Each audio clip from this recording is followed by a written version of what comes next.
Hey, H-Town. Welcome back to another episode of the H-Town Horseshoe. My name is Michelle Duvall, the Mayor's Social Media Manager, and welcome to the podcast that gives you the inside scoop on all of the city departments and Mayor Turner's initiatives. And I am Rebekah Williams, Communications Specialist in the Mayor's Office, home of #ProcNation. We have back with us an exciting duo. We have the Director of Government Affairs, Mr. Bill Kelly, and then we have the Assistant Director, Miss Alexa Aragonez. Yes. We got it, people. We got it. We are so excited to have you all here. You're back to talk about the 88th Legislative Session. Your experience. Welcome to the Horseshoe. Well, welcome back to the Horseshoe. Welcome back. Thank you for having us. Excited to be here. So let's hop into it. HB 2127, the Death Star, was passed by the legislature and signed by the governor. It'll go into effect September 1st.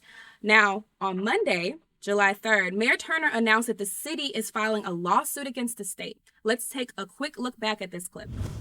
House Bill 2127 reverses over 100 years of Texas constitutional law without amending the Texas Constitution. As local elected leaders, we know the specific issues of our city and residents and should have the proper tools to address those issues head on. What is true for Houston is different than that of Dallas or San Antonio or Lubbock or any other municipality in our large state. Therefore, Houston will fight so its residents retain their constitutional rights and have immediate local recourse to government by filing suit against the state of Texas, the Death Star super preemption law. Okay, Bill. So tell us about why the Death Star needs to be stopped and what kind of impacts it can have on Houston. Everybody's seen Star Wars. It never ends well for the Death Star. Repeatedly. The 2127 was an effort to be able to undercut home rule authority. Mayor Turner went to law school at Harvard. He's a good lawyer. He knows the Texas Constitution. Over 100 years ago, in early 1900s, we passed a home rule amendment in our Texas Constitution. Basically, the state legislature was like, hey, we're dealing with all municipal issues. We need to be able to allow our cities to have home rule authority. To when they get 5,000 folks, be able to pass a city charter and then act the way that city charter would mandate them to be able to act. That's what we have here in Houston. What 2127 does is to say, no, we want to go back to a system where you can only do what the state tells you. Oh, okay. Different codes. And let me tell you something. Governor Abbott tweeted out the other day that 4 of the 10 largest cities in the United States are here in Texas. Do we need to have a legal framework to operate 4 of the largest 10 cities in the United States of America in a system that was designed for less than 5,000 people? Doesn't make sense. It's unconstitutional. And that's what we're fighting against, because all of these ordinances that we locally tailor to help local concerns, Right. That's what city government is for. And that's the way we're operating under the Texas Constitution. So that's what we're standing up for. That's what Mayor Turner is leading us with in this fight for local control. And we really hope that House Bill 2127 meets the same fate as the Death Star. Okay, so with this lawsuit specifically, what does that process look like? Like, will this be done before the September 1st? We have filed suit in Travis County on Monday. And so hopefully we will be able to adjudicate this. And if things go according to our plan, this would never go into effect. Okay. Because we would say this is unconstitutional. And so that's what our city legal team, and shout out to city legal, worked hard all session on it. So we want to thank them for their efforts on it. And hopefully Houston can lead the way in the state knocking down this unconstitutional law. Got you. And real quick, can you give our viewers a quick example of what it would look like if this bill went into effect and we couldn't stop it? Honestly, the fact is that we just know that it will be uncertain. There is no one clear-cut example of how we would be impacted by this bill. This bill is designed to be unclear. It creates this thing called, quote, field preemption, to where if the state says anything about anything, then we're not allowed to operate within that space. So, there's some cities that don't allow puppy mills. There's some cities that, like, for example, for the city of Houston, we require that tow truck drivers register with the city of Houston. We don't know what would happen then. It's really the city of Houston operates on a basis of life, safety, and health. Right. And with that, we're just really not sure what's going to happen to the things that are on the books or bad things to come that our communities would want us to pass. And so that's not the only. I've dealt with a lot of things. Okay. Oh my God. And this legislative session, but one of the big things, and I'm one of those people, property taxes. Let's talk about that. Like, what does that look like? What's going on with property taxes, especially for our listeners, those people who've inherited homes, who are living, and that's their form of like rent. What does that look like? Well, for this, now we're in the second special session dealing with property taxes, but I want to be clear on it. This is dealing with your school property tax. Yes. Yes. The city and the county charge a property tax, and then your school charges property tax. The total amount for the school is probably over 50% for most folks' bill. Right. Your city of Houston property tax is between 25 and 30%, depending on some other factors. So we're a much smaller portion of that.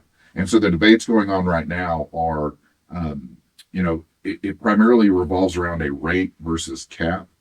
In the rate part, so for every $100 of evaluation, you would have a specific rate. Okay. And so what one argument is we're going to compress those rates, and by compressing the rate, like say it's $1.50, we bring it down to $1, then you're going to have a pretty good tax cut. Right. Okay. On that property. However, when you compress rates, you know who benefits the most? Who? People that have the larger, more valuable property. Right. And so there's a second portion with regards to the overall homestead exemption. And homestead exemption is something that former state representative Scott Hochberg used to be real big on, to say, hey, the first $60,000 worth of value on your home, and you just get to claim one, your homestead exemption is tax-free on the school deal. So if you had a $200,000 home and you're able to knock off $60,000, then you're only going to pay taxes on that. Right. And so one of the debates is whether to do just straight compression on bringing it down, or to be able to increase that homestead exemption to like $100,000, which I think the homestead exemption is much more targeted, right? And let's say you live in a $5 million mansion. Okay. The homestead exemption really doesn't do much. No, it's not going to help. Yeah. Let's say you live in a $200,000. Yes, it helps tremendously. Yeah. So I think there's some validity on both sides with it. The big argument between the two chambers is whether to put an overall appraisal cap. So right now, there's when you talk about like residential properties, we have a 10% cap with regards to how much that could go up on your valuation per year. So that's what gets folks kind of behind on it. Like you have your rate may be stable, but if you're then it keeps on. Yes, and so the House had a view about putting appraisal caps on it that was different from the Senate. The Senate was basically like appraisal caps don't work.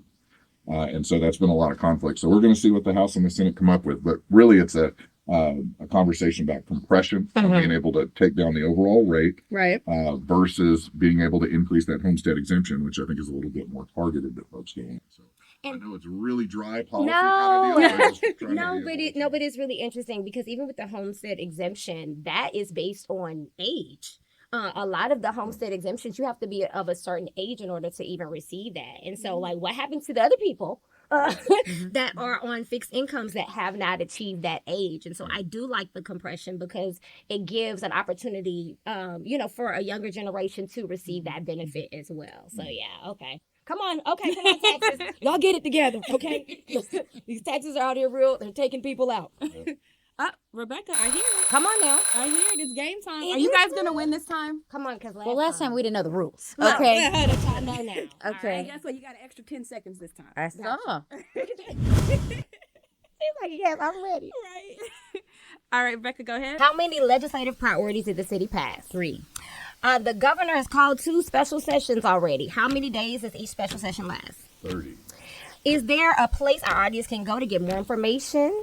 HoustonTX.gov/GOVT relations and click on 2023 legislative session. Come on. How many state senators are there in the legislature? 31. How many state representatives have served in legislation? 150. Okay, yeah, that was my fault. I got tongue twisted toward the end. And so Did we get them right? y'all won. Y'all won because I got tongue twisted at the end. So it wasn't on y'all. It was me. Y'all are the first to win. Okay, Y'all really are the first to win. I think those 10 extra seconds really did it for us. So, thank you. First one, do we get a horseshoe? We should get a horseshoe. You should get a horseshoe. It would be so exciting. It would really be exciting. I know, we gotta get a horseshoe. Yeah. You got to wear your hat for us again then. Well, look, we need all the good luck we can get in there. I know that's right. So last time you all were here, speaking of when you had the hat on, we talked about SB 147. We're gonna run that clip so y'all can see that, catch up, and we want to talk about where we are now. And I don't care where you come from or where you live, Senate Bill 147 is just downright wrong. So, last month, Mayor Turner and other elected officials gathered on the steps of City Hall to oppose SB 147. Can you talk to me about what that bill is exactly and what you guys are doing at the Capitol about it? Yeah, of course. Yeah. So first, thank you to Mayor Turner, Representative Wu, and everyone that joined us on the steps of City Hall, because that force, that joined power together really speaks to a collective voice of why this bill is bad. So let's dive into a little bit of the detail. So Senate Bill 147, in plain terms, would prohibit the purchase or acquisition of title to real property by certain foreign individuals or entities. So this means that neither government entities, companies, or citizens of China, Iran, North Korea, or Russia are able to purchase real estate here in Houston, Texas. And you can imagine that if a bill like that passed, it would greatly negatively impact the lives of so many Houstonians, like the hundreds of thousands of people of Chinese descent that live here in the greater Houston area. Right. So we're back. Mayor Turner rallied with other elected officials and held a press conference to oppose this bill. Do you guys have an update for us on Bill SB 147? SB 147 did not pass. Oh, Okay, y'all did. So really, the grassroots, the pushback, and the attention that people got on it, and really seeing the consequences that something like this bill would have, really resonated. And so there were major revisions when the bill passed the Senate, and then when it went to the House, it didn't even get a hearing in House State Affairs. Wow. Did a great job of letting the voices be heard. That's good. So, Bill, are you saying that if people go out and call their legislator or show up at these sessions and speak and rally, it does something? And I really think 147 in particular, I mean, I'm always down for a ruckus. I love it. People really said, this is how the policy would affect me. And people like me. Yeah. Made a difference. Made a big difference. Hashtag your voice matters. I'd just like to point out that the fight is not over. Yeah. We know that a lot of these really discriminatory and frankly racist bills will continue to pop up every single session. And it's important for us, the city of Houston, and everybody out there listening to this podcast right now to remain vigilant, remain active, remain plugged in. Because Bill has said multiple times, if you ain't sitting at the table, you're on the chopping block, and it's important for us to all just let our voices be heard and stand and fight against discrimination and racism. Man, thank you both so much for coming back and updating us on all of this stuff. Now, you guys have a website, that has all this information about all these bills. Can you go ahead and drop that website in there? It is houstontx.gov/GOVT relations. And then on the left-hand side, you'll see a link called 2023 session. Listen, y'all are small but mighty. Right. We love it. Small but mighty. So thank you all again for hanging out with us in the Horseshoe. Y'all make sure y'all like, share, follow us on social. And until next time, we'll catch you in the Horseshoe.